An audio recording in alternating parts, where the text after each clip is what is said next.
Assalamualaikum warahmatullahi wabarakatuh. Perkenalkan, kami dari kelompok 7 yang beranggotakan saya sendiri Ulfa Siti Nur Hidayah dengan NIM 22060002 dan rekan saya yang bernama Yesa Amila dengan NIM 22060033 dan rekan saya satu lagi yang bernama Reka Amanda Putri dengan NIM 22060078. Di sini kelompok kami akan menjelaskan tentang key means clustering. Baik, langsung saja. Untuk bab 1 akan dijelaskan oleh rekan saya yang bernama Reka Amanda Putri. Kepadanya saya persilahkan. Baik, saya akan menjelaskan bab 1 tentang pendahuluan. Latar belakang perkembangan dalam bidang teknologi informasi dan komunikasi telah mengantarkan kita ke zaman digital yang ditandai dengan meningkatnya jumlah data secara drastis, yang kerap disebut sebagai era big data.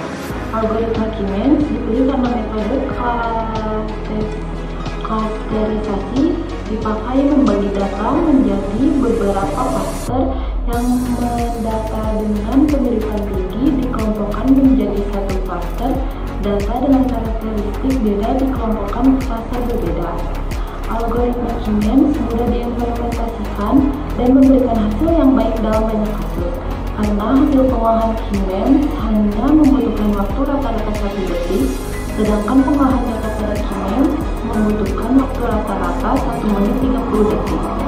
Lalu ada di tujuan pembelajaran, 1. Memahami apa itu clustering dalam konteks data mining dan perannya sebagai metode unpublished learning.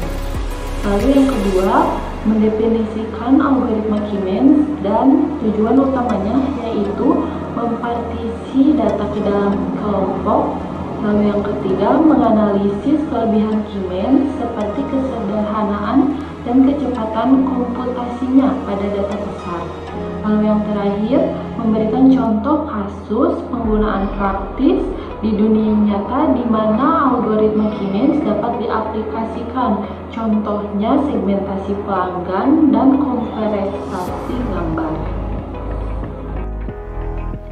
Baik, di sini saya akan menjelaskan bab 2 yaitu tentang pengertian key means clustering.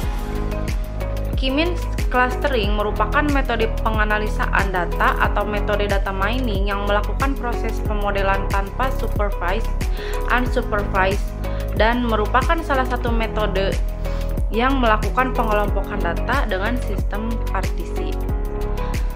Dalam beberapa teknik, yang paling sederhana dan umum dikenal adalah clustering key means. Dalam teknik ini, kita ingin mengelompokkan objek ke dalam kelompok atau cluster. Untuk melakukan clustering ini, nilai K harus ditentukan terlebih dahulu. Biasanya, user atau pemakaian sudah mempunyai informasi awal tentang objek yang sedang dipelajari, termasuk jumlah cluster yang paling tepat. Secara detail, kita bisa menggunakan ukuran ketidakmiripan untuk mengelompokkan objek kita. Ketidakmiripan bisa diterjemahkan dalam konsep jarak. Jika jarak dua objek atau data titik cukup dekat, maka dua objek itu mirip. Semakin dekat berarti semakin tinggi kemiripannya. Semakin dekat berarti semakin tinggi nilai jarak, semakin tinggi ketidakmiripannya. Yang selanjutnya yaitu tahapan clustering pada key means. Nah, yang pertama, menentukan K nilainya bebas sebagai jumlah cluster yang ingin dibentuk. Yang kedua, membangkitkan nilai random untuk pusat cluster awal atau bisa disebut dengan centroid sebanyak K. Yang ketiga, menghitung jarak setiap data ke centroid. Yang keempat, mengelompokkan data ke klaster terdekat. Yang kelima, memperbarui posisi centroid. Yang keenam, melakukan iterasi hingga konvergensi. Dan yang terakhir, yang ketujuh, hasil clustering akhir. Selanjutnya yaitu kelebihan dan kekurangan. Kelebihan yang pertama ada sederhana dan mudah dipahami, yang kedua cepat dan efisien, yang ketiga stabilitas baik, dan yang keempat menghasilkan klaster yang jelas. Kekurangannya yaitu yang pertama harus menentukan dulu jumlah klasternya terlebih dahulu. Yang selanjutnya sensitif terhadap posisi sentroid awal. Hanya cocok untuk klaster berbentuk bulat. Terus yang selanjutnya sensitif terhadap outlier dan noise. Yang terakhir hanya menggunakan jarak Euclid. Untuk bab 3 yaitu implementasi yang akan dijelaskan oleh rekan saya yang bernama Yesa Amila. Kepadanya dipersilakan. Sebelumnya izin memperkenalkan diri, nama saya Yesa Amila dengan NIM 2206033. Di sini saya akan menjelaskan program yang telah saya buat tentang algoritma K-means clustering menggunakan RabbitMiner. Sebelum kita membuat programnya, kita harus mempunyai dataset terlebih dahulu. Ini dataset yang telah saya siapkan. Kemudian kita langsung ke prosesnya. Yang pertama kita bisa langsung import data, kemudian pilih My Computer, lalu tambahkan dataset yang telah kita siapkan. Kemudian next, ini datanya, lalu next lagi. Kemudian untuk kolom nama kita ubah di championnya menjadi ID karena kolom nama ini akan kita clustering. Setelah ini kita lanjut next, pilih itunya sudah, lokasi penyimpanannya.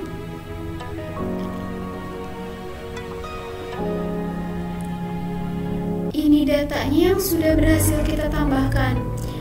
Lalu kita ke desain, kita tambahkan dataset smartphone-nya, lalu drag. Kemudian kita tambahkan K-means, drag juga ke sini.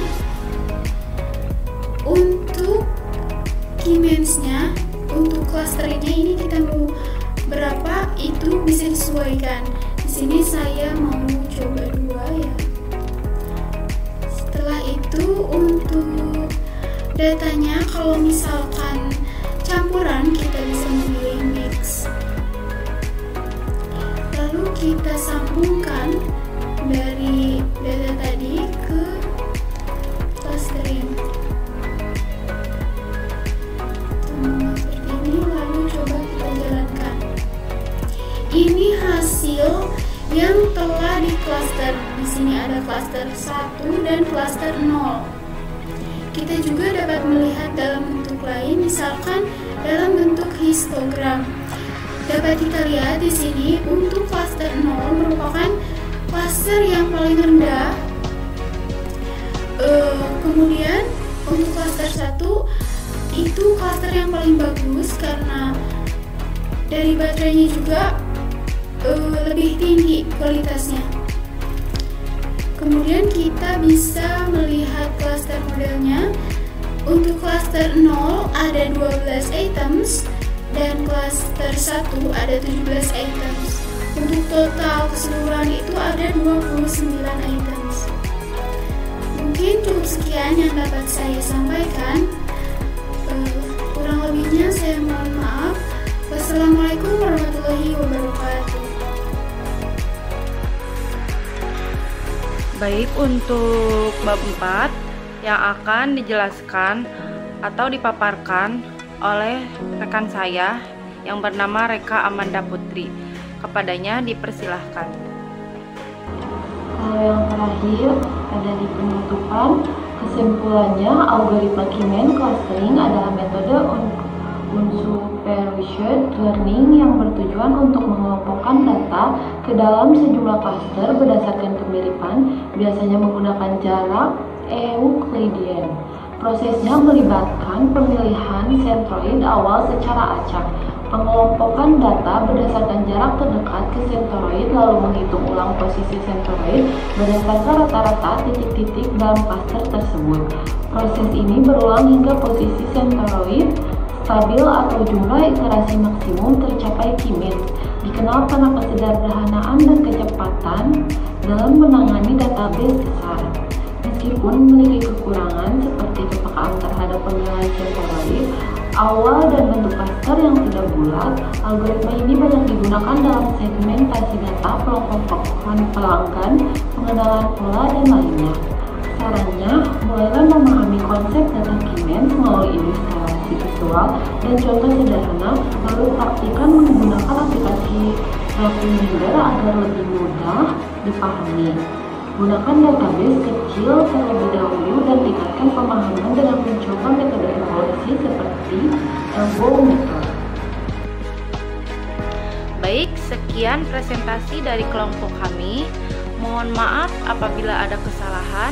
Assalamualaikum warahmatullahi wabarakatuh.